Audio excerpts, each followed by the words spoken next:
एक समय होता है आप परीक्षाओं से गुजरते हैं, एक समय होता है परमेश्वर फिर आपको फल देता है। लेकिन आप ये मेक श्योर करें कि आपकी परीक्षा आपके पाप की वजह से ना हो, आपकी परीक्षा आपके बढ़ने के लिए हो, वो परमेश्वर की ओर से हो, शैतान की ओर से ना हो। हालेलुया। अपने मन से बात करो धीरे धीरे शब्दों में कि आज से मैं परमेश्वर की जिम्मेवारी लूंगा और मैं खुदा के नाम को महिमा दूंगा।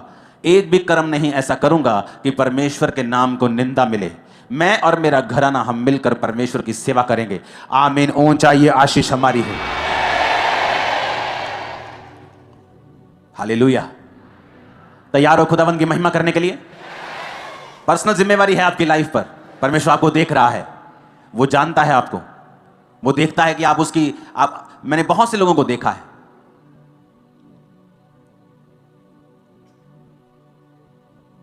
आपका जो मन है वो परमेश्वर से लगा होना चाहिए। अगर आपका मन प्रभु से लगा हुआ है, जब आप चर्च में नहीं हैं या फायर एटमॉस्फेयर में नहीं हैं, आप वर्शिप के माहौल में नहीं है, जस्ट अपने वर्क प्लेस पे हैं, कहीं घूम रहे हैं, कहीं जा रहे हैं, अगर आपके मन में हमेशा परमेश्वर के साथ आप जुड़े हुए हैं, आपको मालूम होगा क्या गलत है और क्या सही है। मुझे ये नहीं करना है, मुझे ये करना है। बाइबल कहती है जब आप पाप करते हैं छोटा सा, आपका विवेक निर्बल हो जाता है। क्या हो जाता है? कमजोर हो जाता है। आप छोटे छोटे पाप करते हैं ना, और ऐसे पाप करते हैं आपको मालूम होता है कि ये पाप है, धीरे धीरे वो पाप आपकी लाइफ में रेगुलर हो जाता है। अगर आपके शरीर को थकावट हो जाए एक दिन तो बहुत महसूस होती है, लेकिन जब लगातार वो चलती जाती है आप हैबिचुअल हो जाते हैं कि ये प्रॉब्लम आपकी लाइफ में है। जब एक व्यक्ति छोटे छोटे पाप करता है, आंखों का पाप, व्यभिचार, कुछ मोबाइल पे देख लिया, कुछ गलत काम कर लिया, उसका विवेक निर्बल हो जाता है। जब आप निर्बल हो जाते हैं, तब अगर आप अपनी निर्बलता का इलाज ना करें तो आप मर जाते हैं। और जब विवेक मर जाता है, मैं आपको बता रहा हूं, वो अगर वो पाप भी करेगा, उसका विवेक उसे दोषी नहीं ठहराता। पता है क्यों? क्योंकि उसका विवेक मरा हुआ है। एक मरा हुआ बंदा इल्जाम नहीं लगा सकता। एक मरा हुआ व्यक्ति नहीं कह सकता वो तेरे मुंह पे दाग लगा हुआ है, वो तेरे कपड़ों पे दाग है। मरा हुआ व्यक्ति नहीं कह सकता। जब पाप कर करके विवेक को खत्म ही कर लिया, विवेक मार ही लिया, तो विवेक दोषी क्यों ठहराएगा फिर आपको? फिर विवेक आपको दोषी नहीं ठहराएगा, क्योंकि आपका विवेक तो मरा हुआ है। अगर मरा हुआ ना होता तो इतने बड़े बड़े आप काम ना करते। कितने मेरी बातों को समझ रहे हैं? आप प्रभु में सही चल रहे होते हैं, आप कुछ गलत करते हैं, हल्का सा भी आपके अंदर गिल्टी की भावना आती है। कितने मेरी बात को समझ रहे हैं? चाहे आप थोड़ा सा डांट भी नहीं किसी, आपके अंदर गिल्टी की भावना आती है, गिल्टी फील होता है। लेकिन कईयों को नहीं होता है। क्यों? क्योंकि वो अपने विवेक को निर्बल कर करके विवेक को मार चुके हैं, डेड कर चुके हैं, डेथ हो गई है विवेक की। अब वो कुछ भी कर रहे हैं क्योंकि उनका विवेक उन्हें दोषी कहते हैं। विवेक दोषी नहीं ठहराता तो आप दोषी नहीं। बाइबल ऐसा नहीं कहती। बाइबल कहती है वचन तुम्हें दोषी ठहराता है, सिर्फ विवेक नहीं। अगर वचन तुम्हें दोषी ठहराता है तो तुम दोषी हो। अगर तुम्हारा विवेक मर ही चुका है तो वो तुम्हें दोषी कैसे ठहराएगा? क्योंकि तुमने उसे खत्म कर दिया है पाप कर करके। हालेलुया। तो जब आप पहले स्टेप पे होते हैं और आपके अंदर गिल्टी आती है कि नहीं ये मुझे गलत लग रहा है, ये थोड़ी सी चोरी, इनडायरेक्ट चोरी, ये चीजें, तभी उसको इलाज करना है, तभी अपने दुर्बलता का इलाज करना है। विवेक को तभी कमजोर होने से बचाना है और उसे मजबूत रखना है, क्योंकि विवेक जब कमजोर हो जाएगा धीरे धीरे वो मर जाएगा। और जब मर जाएगा तुम कुछ भी कर लो, कत्ल भी कर दोगे, तुम कहोगे कोई बात नहीं, मूसा ने भी किया था। फिर तुम एग्जाम्पल्स ढूंढने लगोगे बाइबल में से, और तुम वचन का आसरा लेकर फिर गलत काम करोगे, क्योंकि तुम्हारा विवेक जो है वो मर चुका है। अपने विवेक को मरने नहीं देना, अपने अंदर वाले आदमी को मरने नहीं देना और उसे कमजोर नहीं होने देना, उसे मजबूत रखना है। क्योंकि जब आपका विवेक सही होता है तब परमेश्वर आपके अंदर एक विश्वास का उत्पत्ति करता है। अगर आपकी लाइफ में एक बड़ा काम आपको करना है कि ये मेरी लाइफ में हीलिंग होनी चाहिए, खुदावन ये मेरा बेटा बचना चाहिए, प्रभु ये मेरी बेटी मसीह में आनी चाहिए, प्रभु मेरा हस्बैंड मसीह में आना चाहिए, उसके लिए आपको संपूर्ण फेथ चाहिए कि आप प्रार्थना में बैठे, खुदावन मेरे हस्बैंड के दिल दिमाग रूह जिस्म जान पे अपना अधिकार कर। जितनी अंधकार की शक्तियां इसके जीवन में मैं डांटती हूं, यीशु के नाम में इसके जीवन को छोड़ के जाए। ये दलेरी कब आएगी? जब आपके अंदर विश्वास होगा कि यीशु के नाम में मैं सारे बंधन अपनी लाइफ के, गरीबी के, हमारी लाइफ में जितने गरीबी के श्राप हैं मेरे परिवार पर, मैं सारे बंधन तोड़ता हूं, डांटता हूं यीशु के नाम में। ये दलेरी कैसे आएगी?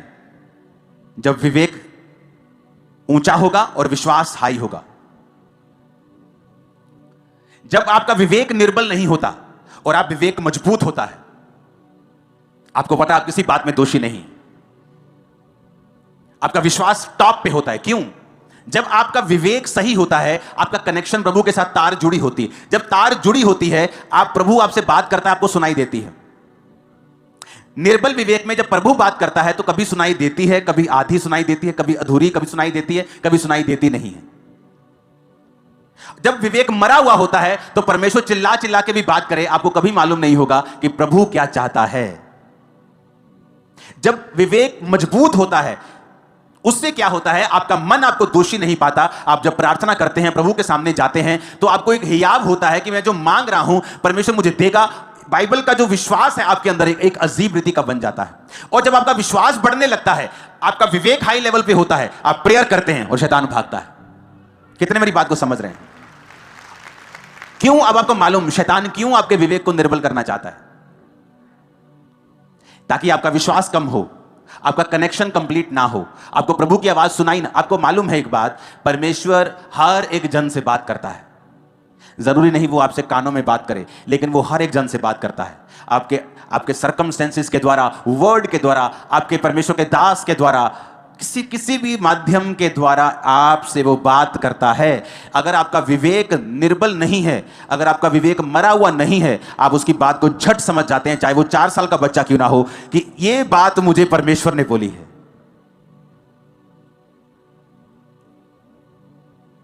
हो सकता है आप बीमार हो क्योंकि आप ज्यादा पानी ना पीते हो, कम पानी पी रहे हो, आपकी बॉडी में पानी की कमी हो, और एक 4 साल का बच्चा आपको बोले मम्मा रोज पानी पिया करो, ज्यादा पानी पिया करो, और आपको नहीं मालूम वो प्रभु ने बात की है आपसे। क्योंकि आपका विवेक अगर मजबूत है तो परमेश्वर पत्थर को भी इस्तेमाल कर सकता है, बच्चे को भी कर सकता है, आपके दास को कर सकता है।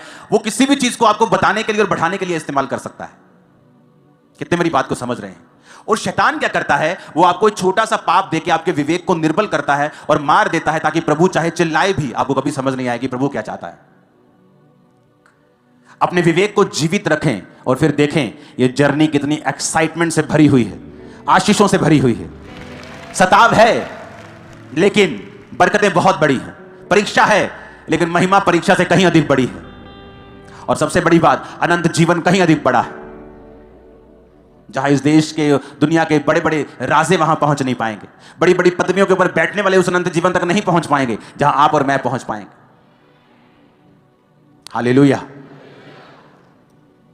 अपने पड़ोसी को बोलो, अपने अंदर वाले आदमी को, औरतें बोले अपनी अंदर वाली औरत को मरने नहीं देना है, कमजोर नहीं होने देना है, अपने विवेक को जीवित रखना है, मजबूत रखना है।